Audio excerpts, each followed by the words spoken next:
Sí,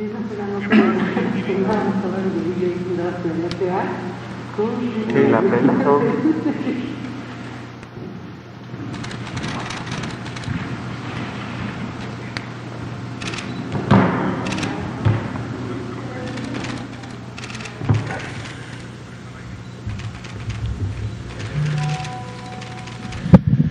Buenas noches. Estamos a 31 de enero del 2021. Soy el doctor Ruy López Ridaura, director del Senapres, y hoy vengo a presentarles el informe técnico diario de lo sucedido en la epidemia por COVID-19, la enfermedad causada por el virus SARS-CoV-2, y también como componente, que ya lo hemos presentado de manera rutinaria desde que iniciamos la vacunación, el componente también de avances de la vacunación. Y después pues pasaremos a preguntas y respuestas. Déjenme tomar un trago de agua.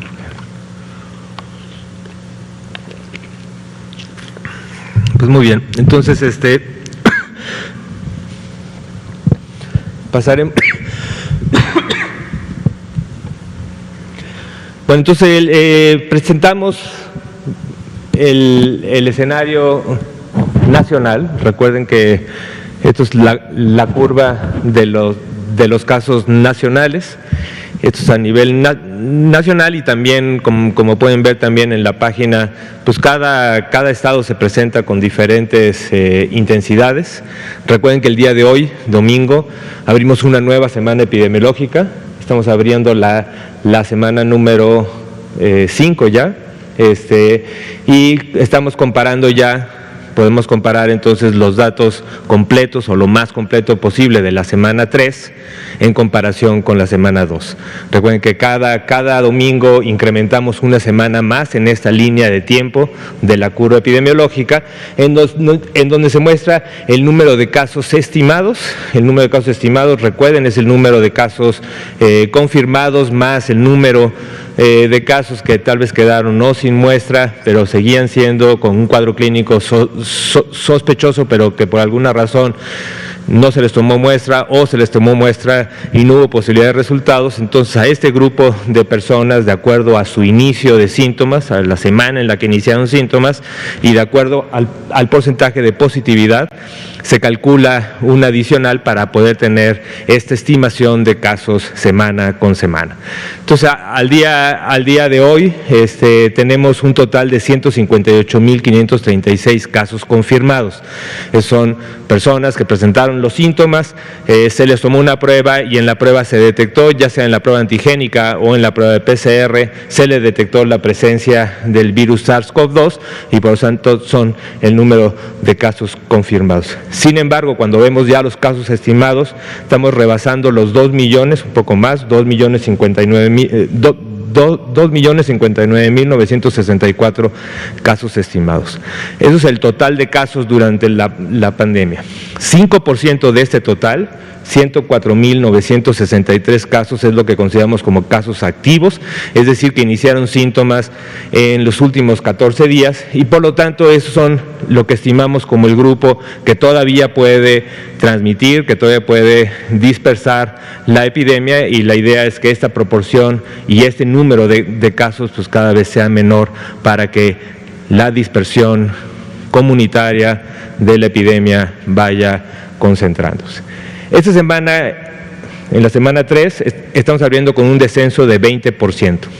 Llevábamos ya prácticamente desde la semana 39 con una subida prácticamente constante, poco irregular, pero constante, llegando a un nuevo pico máximo más o menos en la semana 1, y desde la semana 1 ya llevamos 2 semanas con descenso. Esta semana se abre con un descenso de 20% con respecto a la previa, de 3 a la 2, y recuerden que este porcentaje de descenso es posible que se vaya disminuyendo, o sea que no sea del 20%, porque todavía llegan algunos casos que iniciaron síntomas en esta semana, la semana 3, y por lo tanto la diferencia puede ir haciendo menor.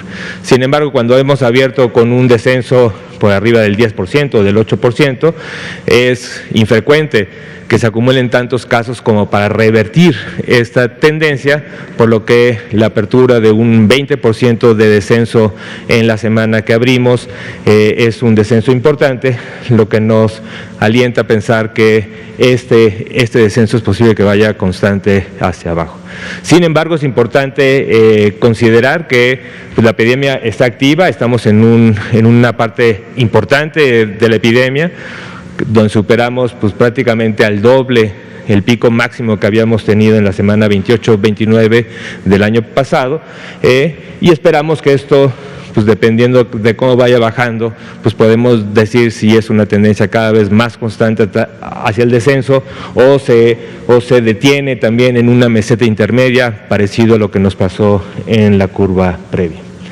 También tenemos dentro de los números, la otra curva es la de personas recuperadas, que prácticamente es una curva en espejo de la otra, es una curva que se estima del número de personas recuperadas de cada semana, de acuerdo a que pasan más de 14 días que iniciaron los síntomas, y al día de hoy tenemos una estimación de casi 1.4 millones, un poco más, casi llegando a 1,5 millones de personas que han presentado la enfermedad y se han recuperado.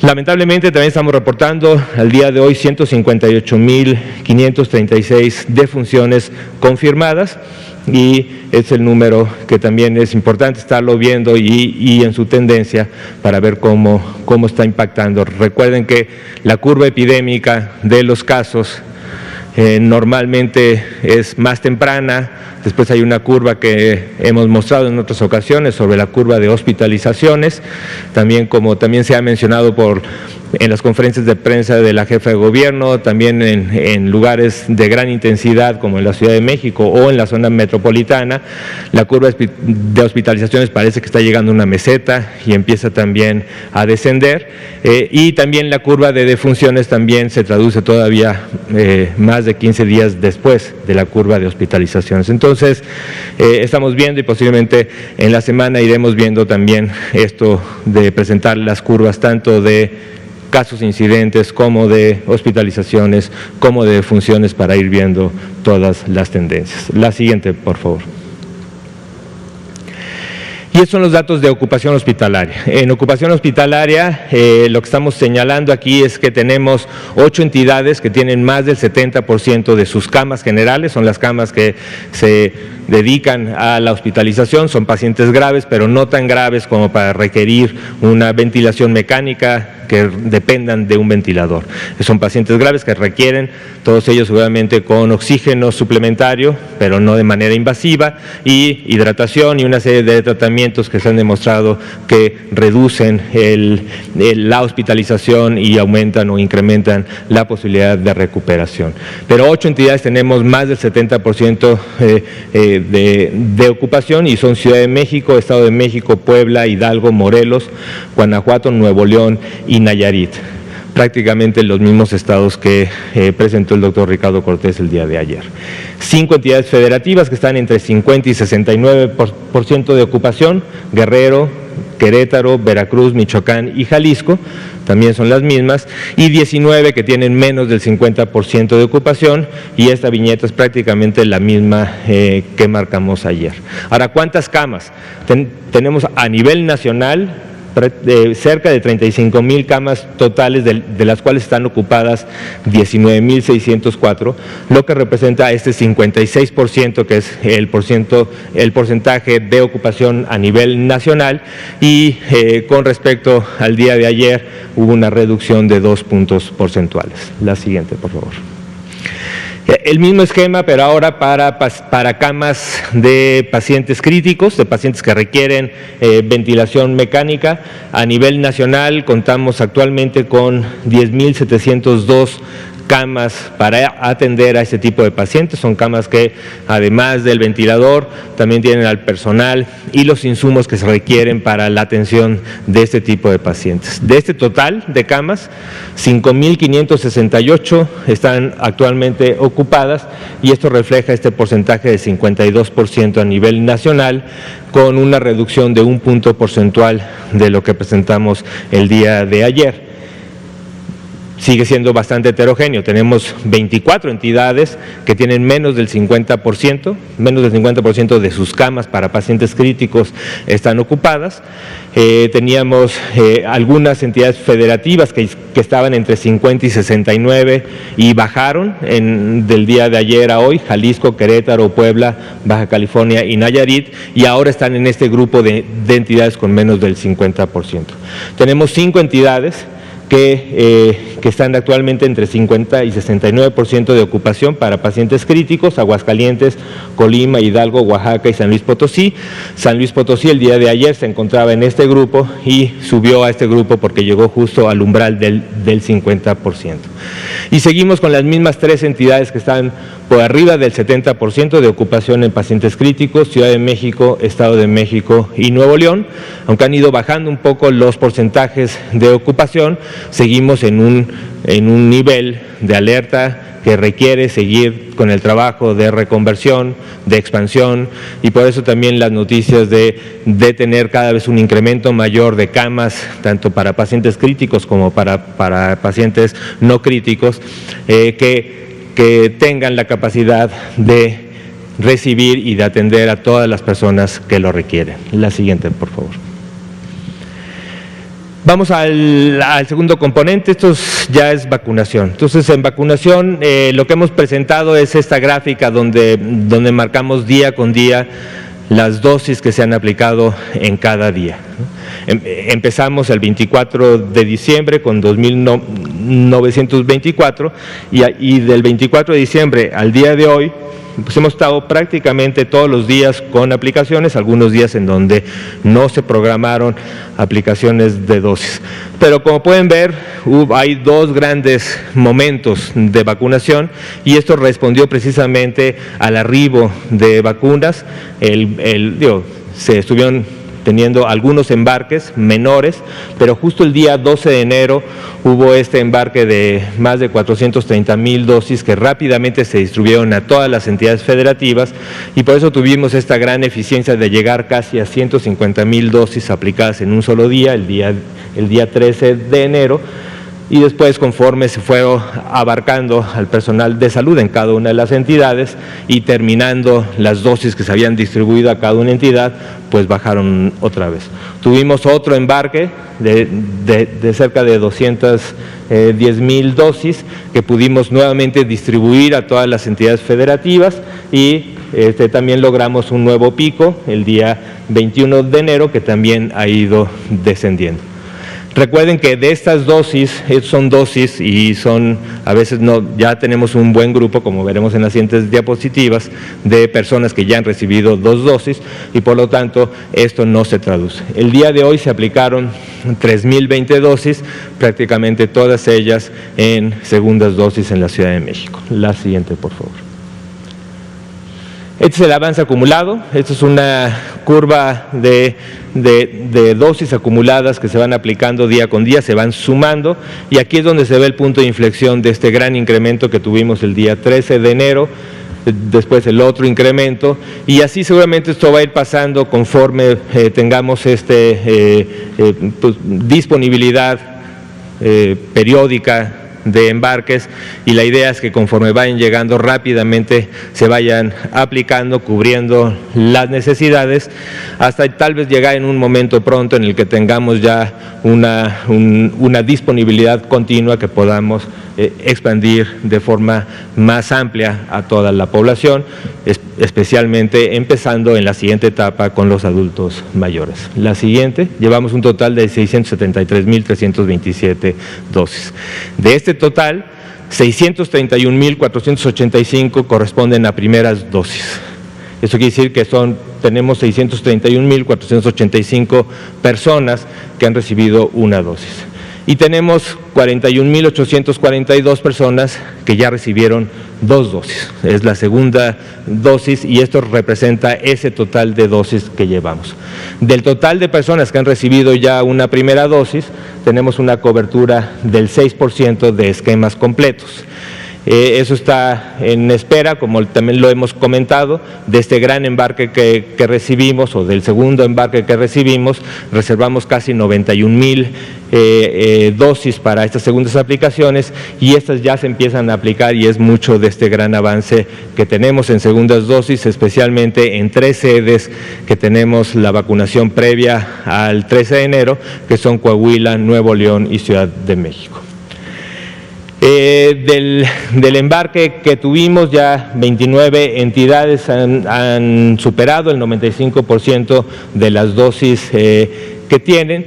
Tenemos 3 entidades que no han superado esto, porque precisamente en estas 3 entidades es donde se están programando, y se han empezado a programar prácticamente desde este fin de semana, y se van a estar aplicando durante la semana todas las segundas dosis que se reservaron para el personal que se había vacunado hasta el día 12 de enero. Y esos son el porcentaje de avance de Ciudad de México, Coahuila y Nuevo León. La siguiente, por favor.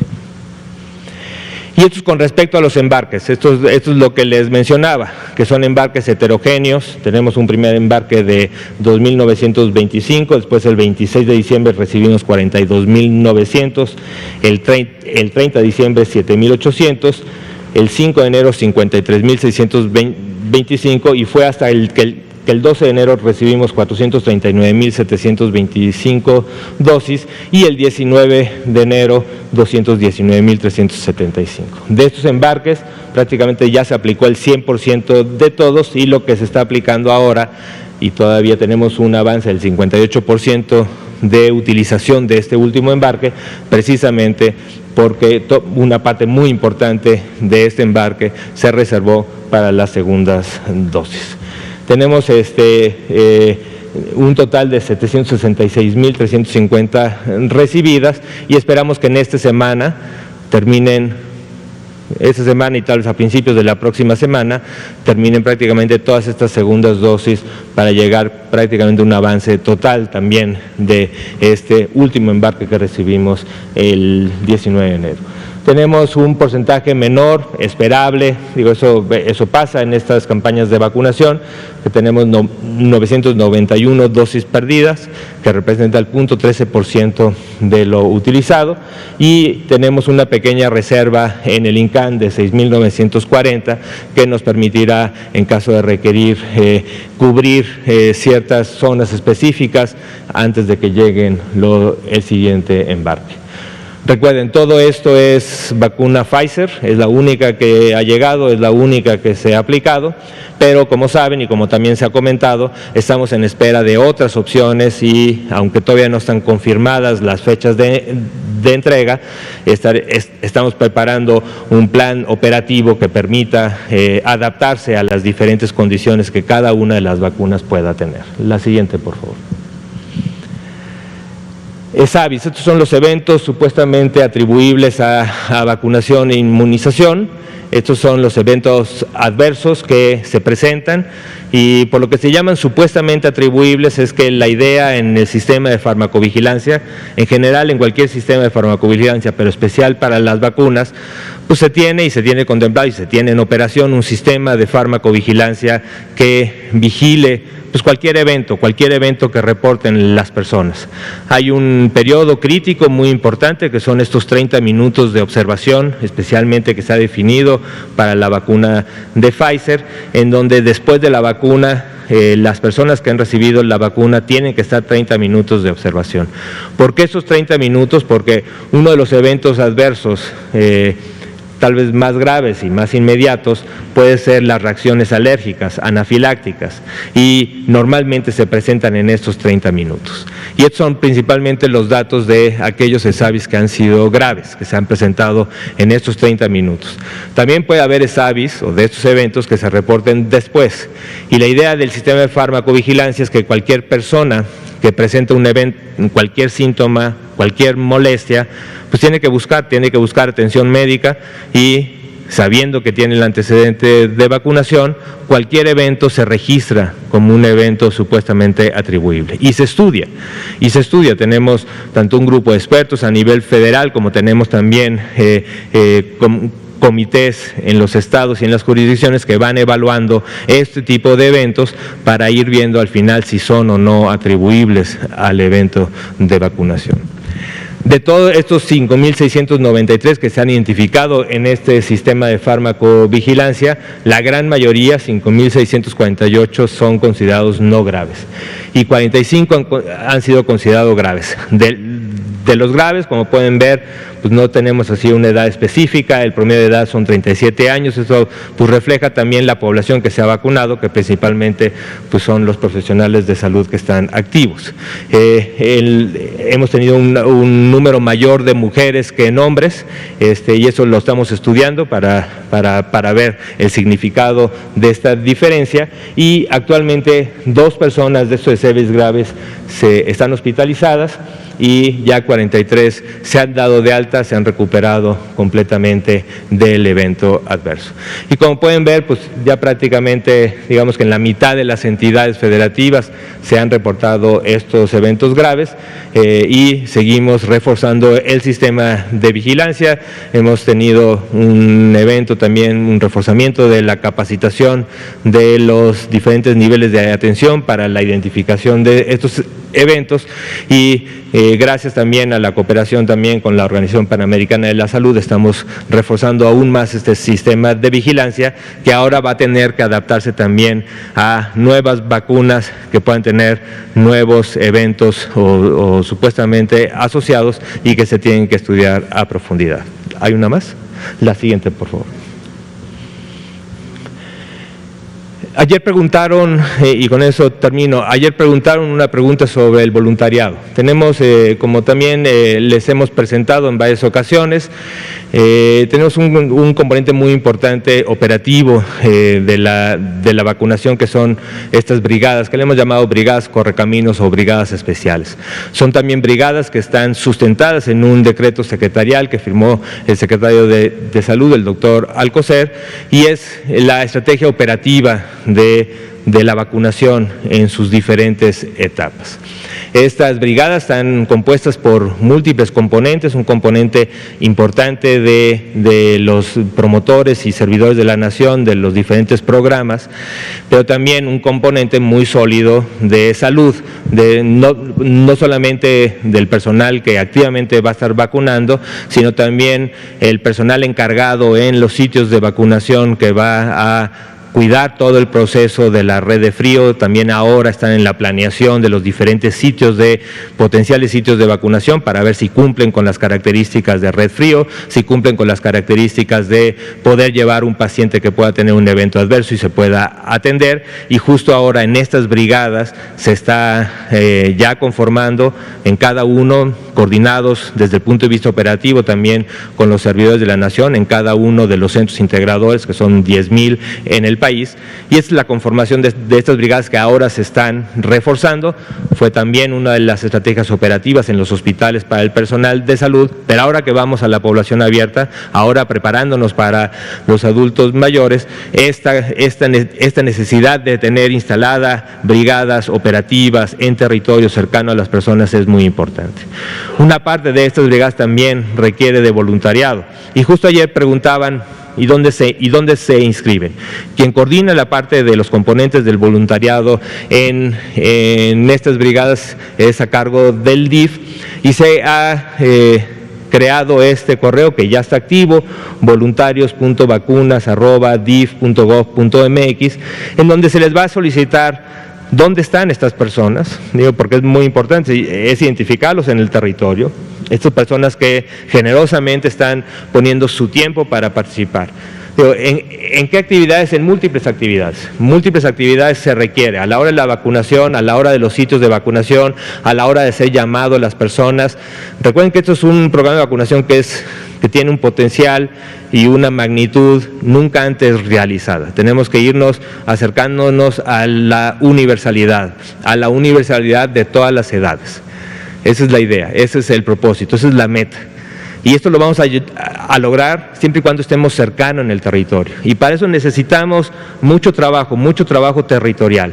Y por eso también los voluntarios pueden ser de todo tipo, solamente con las ganas de participar, con las ganas de ayudar, ayudar a esta gran acción, y por eso, pero sí lo que necesitamos es que identificar quiénes son y dónde están, dónde viven y dónde pueden ayudar. Teléfonos de contacto, y una parte también importante es que si tienen algún tipo de formación en ciencias de la salud, porque eso tal vez para ciertas acciones de la brigada pues puede tener cierta utilidad, pero en general estamos haciendo un llamado a todas las personas que quieran ayudar que se inscriban. Ahora, ¿se les va a llamar? Sí, de acuerdo a las necesidades, ¿no? Digo, sí, seguramente, y yo creo que va a ser exitoso, va a haber mucha gente que va a quererse apuntar, y pues de acuerdo a las necesidades operativas que se tengan, por lo menos se tiene este grupo de personas específicas en cada territorio que en el momento que se necesiten se pueden llamar y se pueden incorporar. Y esto puede ser de una gran utilidad, y por eso sacamos este correo electrónico, que se vayan inscribiendo para tener este banco de voluntarios que durante todo el periodo que estemos vacunando se puedan ir incorporando a las brigadas operativas. Entonces, pues muchas gracias. Con esto terminamos y pues quedo abierto a preguntas. Adelante. Gracias, buenas noches, doctor. Le quiero preguntar sobre esta posible variante mexicana de SARS-CoV-2.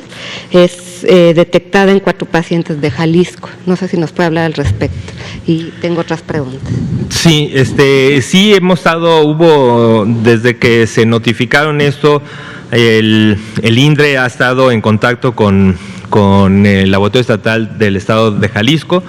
Ellos también ya hicieron la evaluación. Se había sospechado que podía ser de la variante de Sudáfrica, eso ya se descartó y se está evaluando, y con el apoyo del INDRE para su caracterización y para ver si es realmente una nueva cepa, como también se ha comentado ya en varias ocasiones. Recuerden que mutaciones y variantes tenemos muchísimas se han reportado. Cuando se caracterizan como una cierta cepa y que es de importancia epidemiológica, eso es otro paso, ¿no?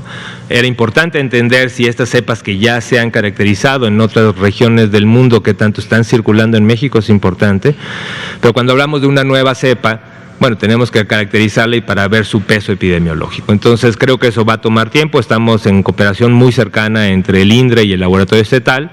Esa es la información que tengo, pero le comunicaré al doctor Alomía para ver si durante la semana podemos dar más información. ¿Pero qué implicaría que fuera una variante mexicana? Es eso, precisamente es a lo que me refiero. Una variante mexicana, pues lo que tenemos que caracterizarla es en sus componentes importantes. Digo, lo que normalmente se busca en las nuevas cepas, que son a veces combinaciones de varias mutaciones que puede tener el virus, que se encuentren de manera consistente en varios individuos, ¿no? Y una vez que se empieza a estudiar así, lo que se debe definir primero es qué características tiene, ¿no? Si es realmente un virus que tiene, o esta cepa tiene algo diferente. Y normalmente la primera prioridad es buscar si son más virulentas, si la enfermedad es más grave, ¿no? Y eso pues requiere un estudio. Hay que ver esa cepa, ver en qué tipo de pacientes se ha encontrado, se vuelve a estudiar en algunos pacientes que están hospitalizados, que se han puesto más graves, y esto requiere un estudio pues importante para identificar si realmente es más virulenta. De las cepas que se han descrito y definido a nivel global, tampoco se han encontrado diferencias en virulencia, ¿no? Y el otro componente en el que también se ha estudiado es qué tan más transmisibles son.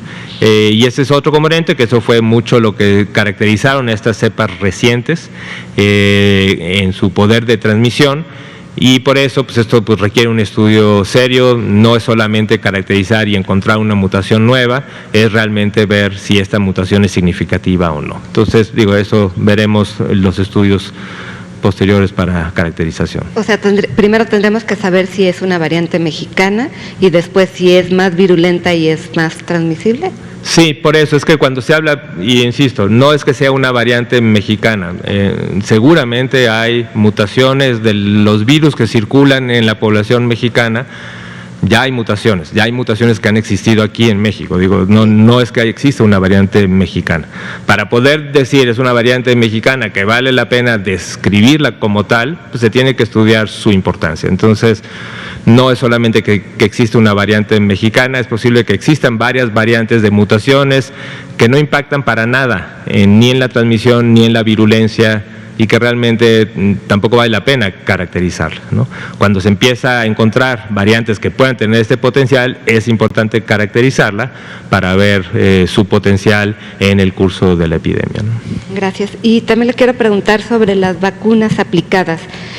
Entiendo que ahorita quedarían 93,023 vacunas, y estas vacunas, 91,000 se van a aplicar la segunda dosis. Quería saber en qué tiempo prevén ya aplicar esta segunda dosis y cuándo también están previendo ya la llegada de nuevas vacunas, porque entiendo que las vacunas de Pfizer llegarían hasta el 15 de febrero y CanSino y Sputnik pues todavía no tienen registro sanitario. Sí, las vacunas que quedan por aplicarse son prácticamente todas de las segundas dosis, y las segundas dosis son en estos 3 estados. Sí hemos identificado, digamos, ahora tenemos un grupo, por ejemplo, tenemos grupos de personal de salud que estuvo aquí en la Ciudad de México, se aplicó su primera dosis en Ciudad de México, pero precisamente por necesidades de reconversión se trasladaron. Digo, esto hay 2 ejemplos específicos que ya los tenemos programados, son 2 grupos de personal de salud de la Secretaría de Marina que se vacunaron aquí y que ahora están desplazados para apoyo y para mejorar la capacidad resolutiva de un hospital en Acapulco y de otro hospital en Veracruz. Esos los tenemos que identificar y tenemos que enviar. Y ya tenemos programado para el martes o miércoles enviar ese grupo de dosis para que se apliquen allá las segundas dosis. En general, grupos así importantes no los tenemos todos identificados, estos son 2, estamos pidiendo a cada una de las instituciones que nos identifiquen estos grupos para ver si hay necesidad de desplazar vacunas de la Ciudad de México a estos sitios. Es posible que también existan movimientos de individuos y también por eso también es un llamado a los individuos personal de salud que recibió la vacuna pero que ahora se encuentra fuera de la Ciudad de México o fuera de Coahuila o fuera de Nuevo León, que es donde recibieron las primeras dosis.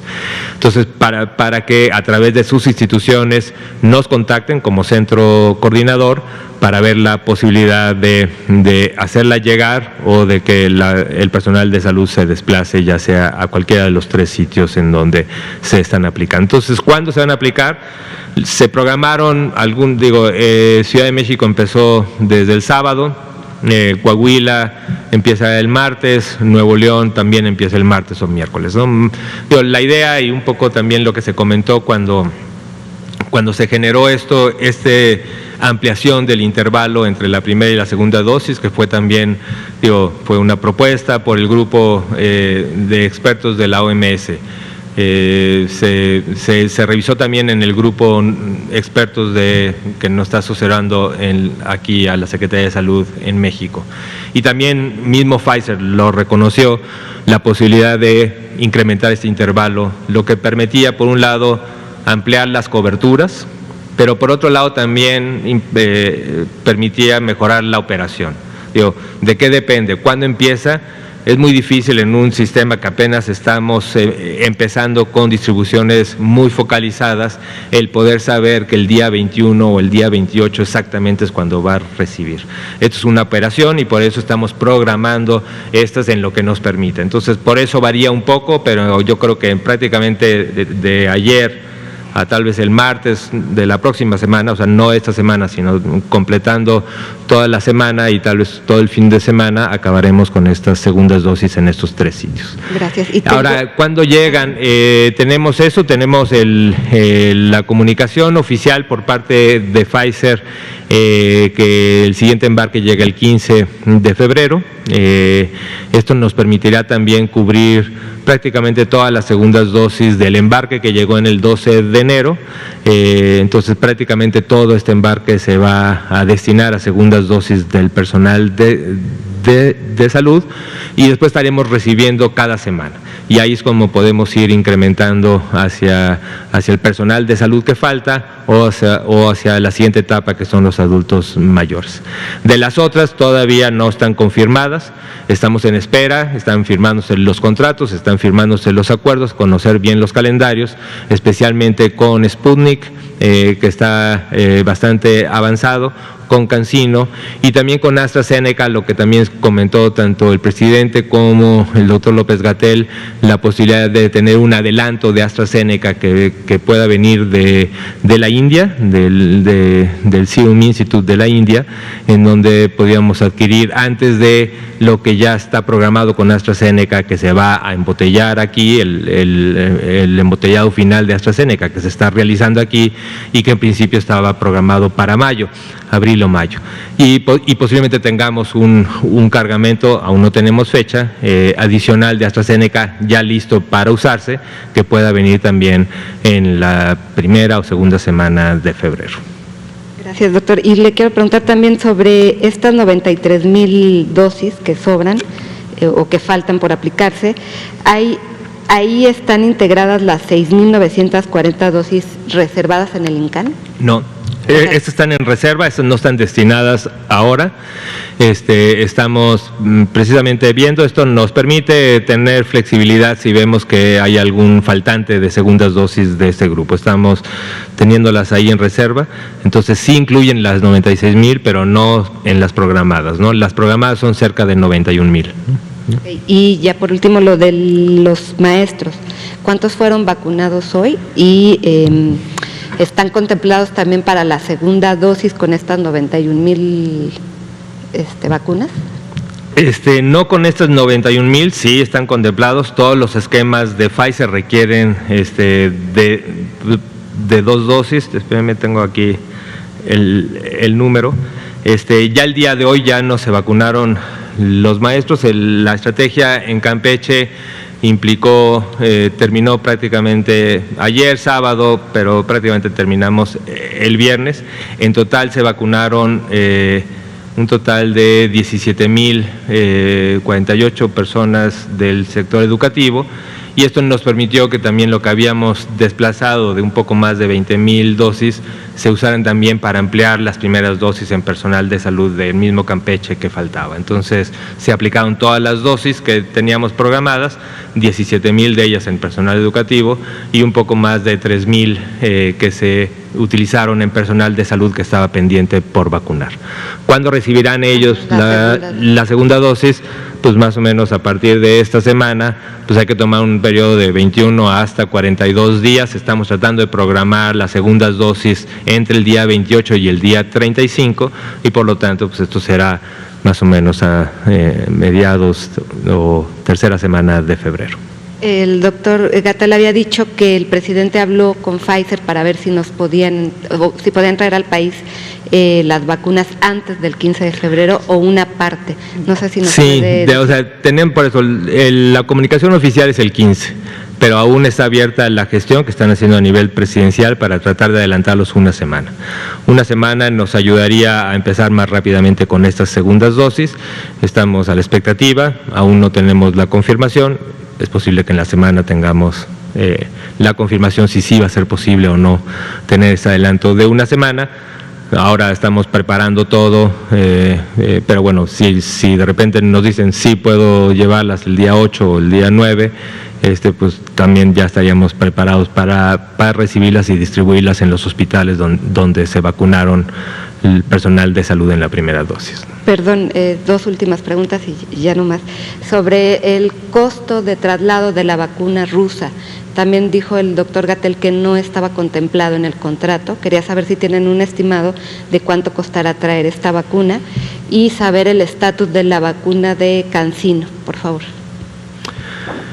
El costo no sé, se está viendo la forma de su traslado de Rusia principalmente, pero no sé, sí, lo vamos a tomar. Todavía no es un porque acuérdense que también el contrato pues tiene varias fases y cronogramas de entrega, entonces pues hay que definir exactamente en cuál de las entregas y cómo se van a hacer los diferentes traslados. Sé que eso se está evaluando por el equipo de logística también de las brigadas de Correcaminos, la forma de hacerlo lo más eficiente y lo más barato que se pueda para su transporte aquí a México, pero el dato específico del costo no lo tengo. Y de lo de Cancino, pues va bien, está evaluándose. Recuerden que también Cancino está la opción también de recibir el granel y tener un envase aquí, entonces está revisando tanto el potencial de la empresa que se ha sugerido para su envase y terminación aquí. También se está viendo la posibilidad de que en lo que se tiene la capacidad para el envase aquí podamos también recibir ya en su presentación final.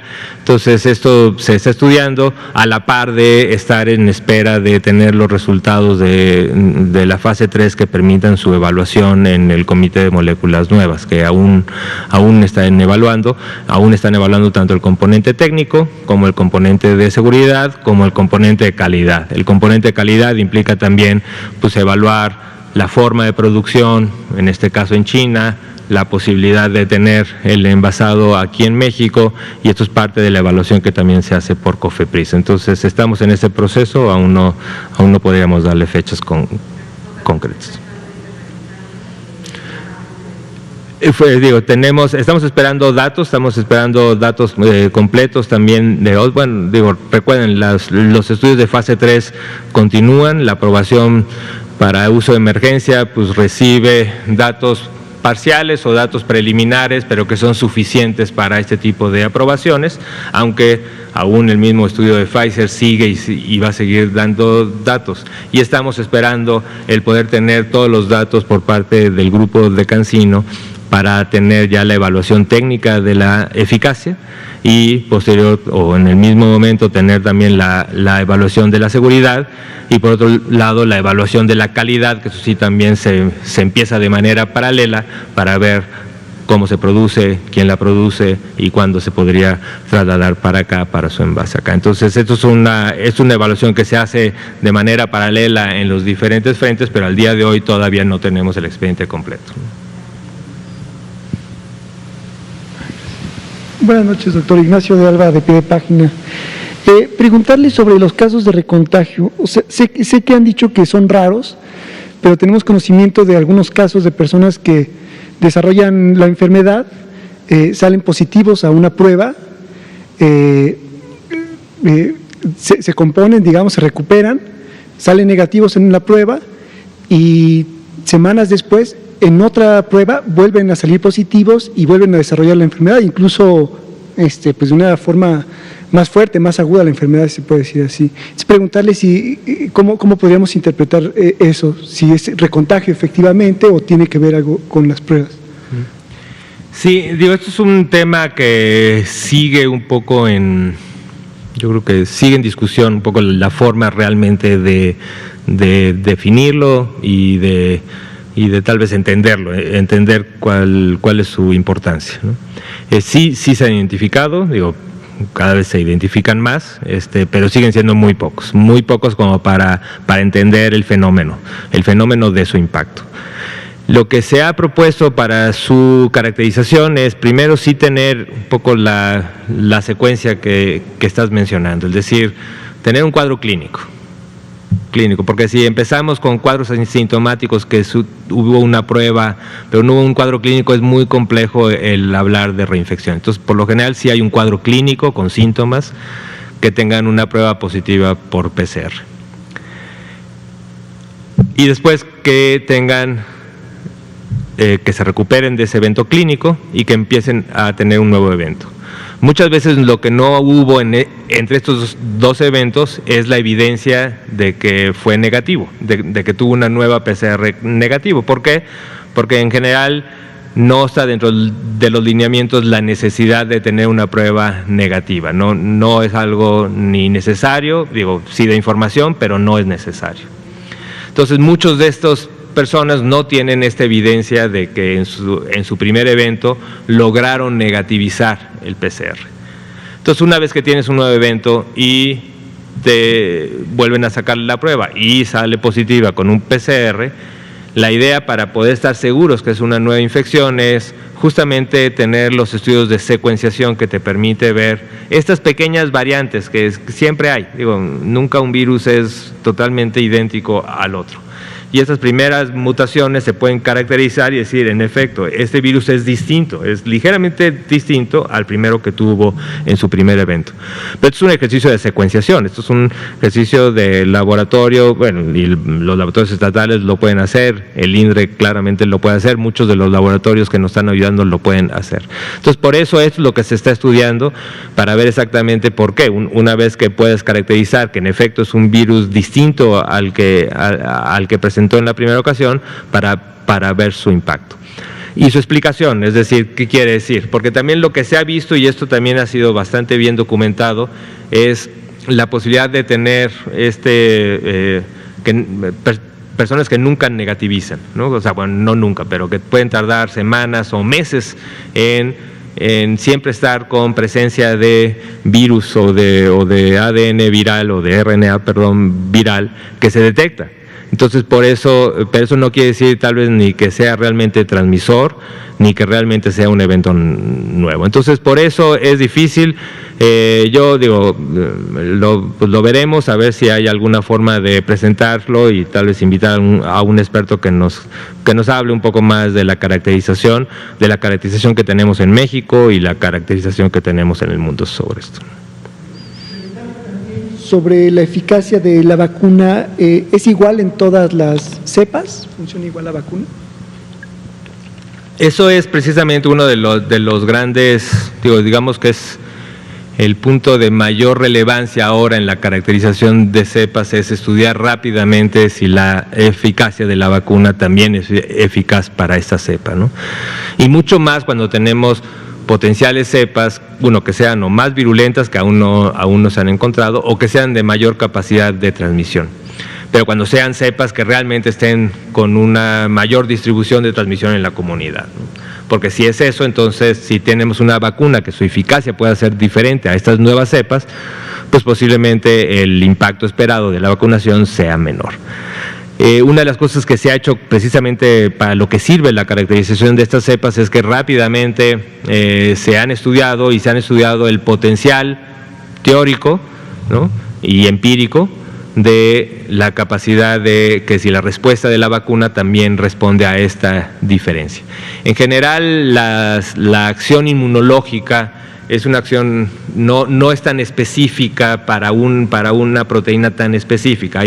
Es una acción que se puede crear para la misma proteína, que aunque pueda tener algunas mutaciones, aunque pueda ser diferente, pues sigue teniendo respuesta. Entonces, en general, no hay así una expectativa de que vaya a disminuir mucho la eficacia, pero es una cosa que se estudia activamente. Precisamente para la primera cepa inglesa, que fue como con mucho y se caracterizó rápidamente, Pfizer, creo que también AstraZeneca, estudiaron, evaluaron y dijeron no, sigue siendo la misma eficacia. Entonces eso lo iremos viendo conforme se vayan estudiando las nuevas cepas, ¿no? Una más, preguntarle también de qué depende la gravedad de la enfermedad COVID, sobre todo en pacientes jóvenes y que no tienen una comorbilidad. Sí, sí, en efecto, cuando uno ve los datos, recuerden también que las enfermedades en general, porque esto yo creo que es para prácticamente todas las enfermedades, hay una enorme variabilidad y casi para cualquier evento biológico, ¿no? Entonces también hay una gran variabilidad que difícilmente vamos a poder explicar, ¿no? Eso pasa con cualquier fenómeno biológico. De repente dices, bueno, hay mucha de la variabilidad que podemos explicar, sí, y podemos explicarlo por los factores de riesgo, edad, podemos explicarlo por comorbilidades, y eso es parte de la variabilidad. O sea, y la variabilidad me refiero a por qué unos se ponen graves y otros no. ¿No? Tenemos esta estimación, y no solamente estimación, sino ha sido bastante consistente de que al menos 80% de los cuadros sintomáticos se resuelven, son leves y se resuelven prácticamente sin ninguna intervención. Pero no es que podamos que ese 20% ya caracterizarlo completamente. Entonces sí, o sea, sí tenemos, y dada la gran impacto de la epidemia, pues ya no son poquitos casos, son muchos casos de personas, y eso en todo el mundo, en México, en todo el mundo, de personas que aún sin tener una enfermedad, una comorbilidad conocida, tienen un cuadro grave. Muchas veces también pasa que no se conocen las comorbilidades, ¿no? Entonces parece que todo está bien. ¿Por qué? Porque muchas de estas comorbilidades son asintomáticas. Entonces pasa mucho con diabetes o con hipertensión. Como son cuadros asintomáticos, las personas con diabetes pueden pasar 4, 5, 10 años con la enfermedad sin darse cuenta que tienen la enfermedad.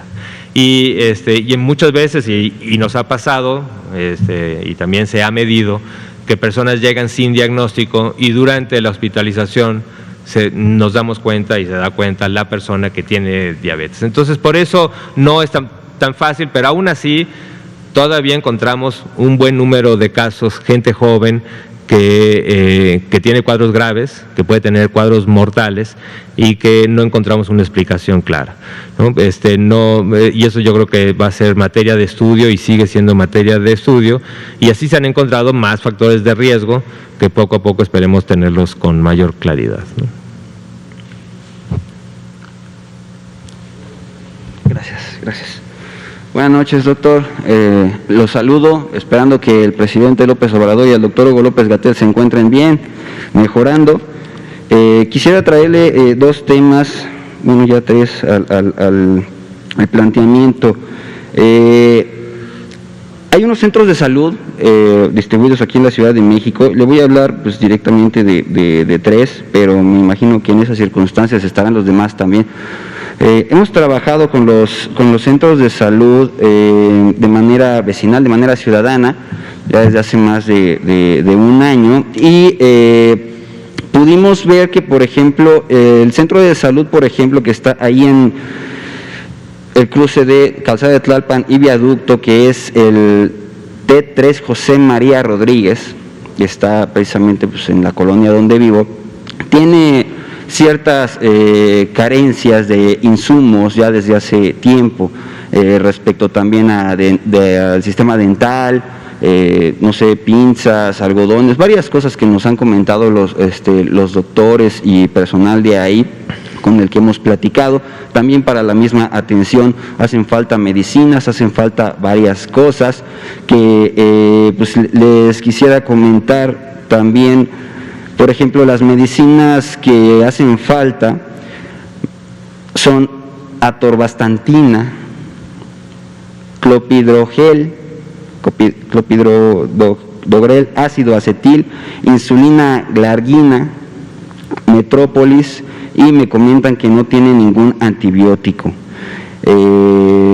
Personas que tenemos cercanas nos comentan que ahí mismo, en clínicas también, por ejemplo, como el Centro de Salud T3, también doctor Manuel Cárdenas de la Vega, que está cerca de las inmediaciones de la alcaldía Gustavo Amadero, les comentan que no hay ninguno de estos medicamentos, muchas veces la insulina tampoco, y les comentan que ahí mismo, les comentan que no hay ningún otro centro de salud, porque precisamente van a que les den la receta para poder cambiar esas medicinas en otro centro de salud, y les comentan que no hay en ningún otro centro de salud.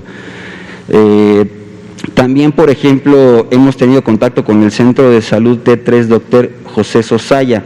Se encuentra ahí en Plutarco Elías Calles, en la alcaldía Iztacalco. Yo quisiera en este aspecto pues pedirles que con todo esto de la pandemia, si pudieran continuar teniéndolos en el mapa, ya que sabemos que hay una situación muy crítica a nivel nacional, pero en cuanto se puedan recuperar todo este tipo de insumos para estos centros de salud. Me imagino que en situaciones similares estarán otros centros de salud también. Si pudieran atenderlos también, no dejen de atender estos centros de salud, son como de salubridad, lo que antes no sé, salubridad, pertenecen a este esquema. Nada más que los tengan en cuenta, por favor. Otro punto también muy importante, voy a hablar ahora del aval ciudadano. Este programa, también nos enteramos de ese programa hace ya tiempo y tratamos de incorporarnos. Desgraciadamente nos metimos en un proyecto, tuvimos que darle seguimiento a un proyecto también con el que avanzamos aquí en mi colonia, pero nos invitaron a ciertas pláticas para podernos integrar a este aval ciudadano y poder participar, ¿no?, en esta situación. Es de alguna manera cierta participación ciudadana con el centro de salud para poder precisamente pues hacer encuestas y varias cosas que nos platicaban. Me pareció un proyecto muy interesante, y qué bueno que menciona precisamente lo de las brigadas correcaminos, porque pues este proyecto es parecido. No sé si lo van a seguir trabajando o manejen un programa también similar. A mí me gustaría comentarle, por ejemplo, que el gobierno de la Ciudad de México, cuando ingresó a sus funciones en este periodo, acercó a los oficiales de policía mediante chats vecinales en WhatsApp, de una manera que se hizo la seguridad todavía más acercada, ¿no?, más cercana con los ciudadanos y los oficiales de policía. La comunicación se dio bastante bien y ha habido gran avance. Tratamos de incorporar estos chats vecinales también a los mismos doctores del centro de salud, y ha sido una estrategia que ha funcionado bastante también para poder filtrar fake news. Pero dentro de todo este esquema participativo nos enteramos de varios programas que tenía el centro de salud, varias cosas que funcionan bastante, grandes funciones del centro de salud y de todo el sector salud que pueden funcionar para la ciudadanía, pero no llegan al alcance que debe llegar. El personal del centro de salud se portó de una manera extraordinariamente grandiosa, pero desgraciadamente también pudimos notar que de repente cuando querían o cuando estaban contentos de que unos vecinos quisieran participar en estos proyectos y difusión y llevar a cabo varias tareas, algo los llegaba a detener de más arriba. Le estoy hablando ya de hace tiempo. Entonces, quisiera ver si pudieran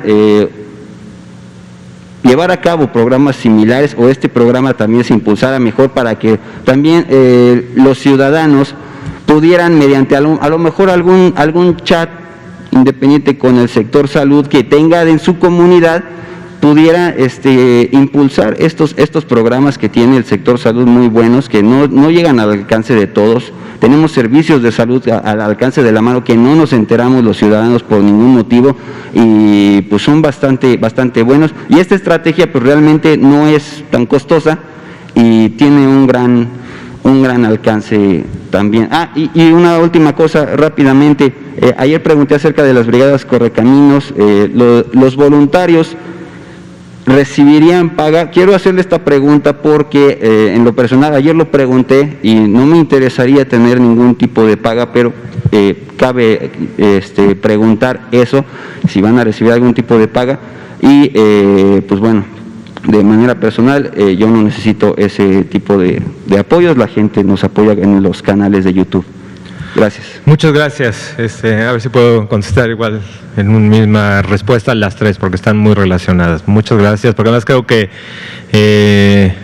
tocas un tema que es fundamental y que ha sido fundamental en la visión de la transformación del sistema de salud.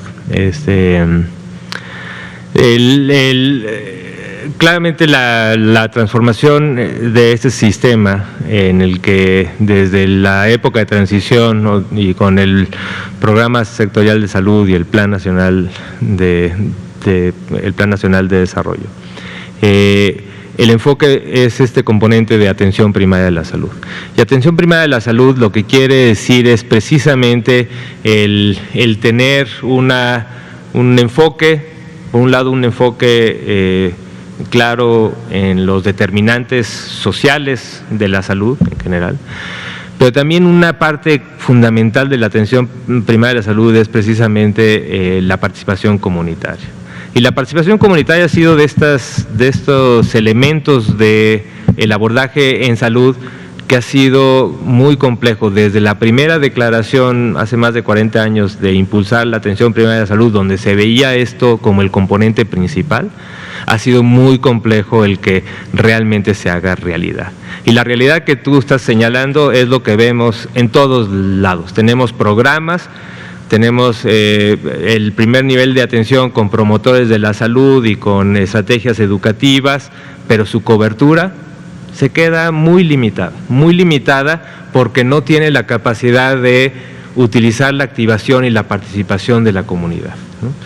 Tal vez en regiones a veces tal vez más rurales, donde hay más identidad de comunidad, puede ser más fácil, ha habido más trabajo comunitario, pero en áreas urbanas especialmente es todavía más complejo. Más complejo porque la misma comunidad no se siente identificada con su propia comunidad, ¿no? Digo, vives en un lugar, vives en un barrio, vives en una colonia, pero no necesariamente te identificas como comunidad. Entonces es complicado y eso es uno de los grandes retos que se están teniendo como una de las piedras angulares.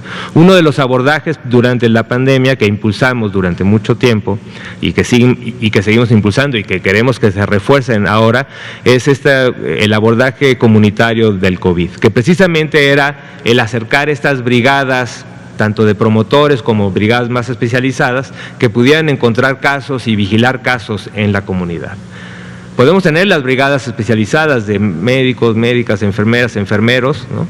Pero mucho de la otra capacidad de activar a la comunidad se necesitan más estas organizaciones que ya tienen activa la comunidad, ¿no? Entonces, ¿cómo trabajar con estos elementos? Los ejemplos que pusiste son muy buenos. ¿Cómo trabajar en esta vinculación para aprovechar esto, ¿no? Y creo que uno de esos elementos también es importante con los servidores de la nación. Precisamente los servidores de la nación han logrado un despliegue operativo muy importante, con una activación comunitaria, conocen a la comunidad y por eso creemos que también puede ser una de las herramientas claves. Pero claramente no son los únicos. Entonces, por eso le estamos pidiendo a las brigadas correcaminos, a los servidores de la nación, que identifiquen estas oportunidades para que en ciertas regiones hablen con las organizaciones que ya tienen actividad comunitaria para que nos ayuden, no solamente para la estrategia de vacunación, sino también para la estrategia de atención primaria de la salud en general. La atención primaria de la salud para COVID es muy importante. Entonces, te agradezco porque son ejemplos. Y eso también tiene que ver, el abasto en el primer nivel de atención es un abasto que históricamente ha estado con problemas. Ha habido muchos problemas de abasto en el primer nivel de atención de insumos y especialmente de medicamentos. Creo que eso es uno de los enfoques claros que tenemos en la Secretaría de Salud. Se está optimizando los tratamientos que deben llegar al primer nivel. No solamente son los medicamentos del primer nivel y los del segundo nivel, tenemos que tener las mejores opciones terapéuticas en el primer nivel y eso es mucho de lo que se hizo con esta triple optimización que platicamos mucho durante el año pasado y que se está cristalizando ahora con las compras internacionales con UNOPS. Entonces, realmente tenemos la expectativa que en este año empecemos a tener estos resultados claros de tener mejores tratamientos en el primer nivel de atención, un mejor abasto y sí, los ejemplos que dices son unos, pero no son los únicos. Es un problema crónico, es un problema muy disperso y es parte de una de las grandes prioridades que tenemos en la Secretaría de Salud. Pues muchas gracias, son las 8:03, les agradezco mucho a todas y todos, también en casa y les pido que sigamos atentos, estamos en una epidemia activa y a pesar de la vacunación, esto tiene que tener una acción de todas y todos ustedes en casa, en la población, en las comunidades para tener la mejor acción, mitigar la sana distancia, el uso de cubrebocas correcto, de manera evitar espacios conglomerados, porque solo así vamos a hacer que esta tendencia que empezamos a ver de manera nacional, que se haga una tendencia constante para poderla disminuir. Muchas gracias.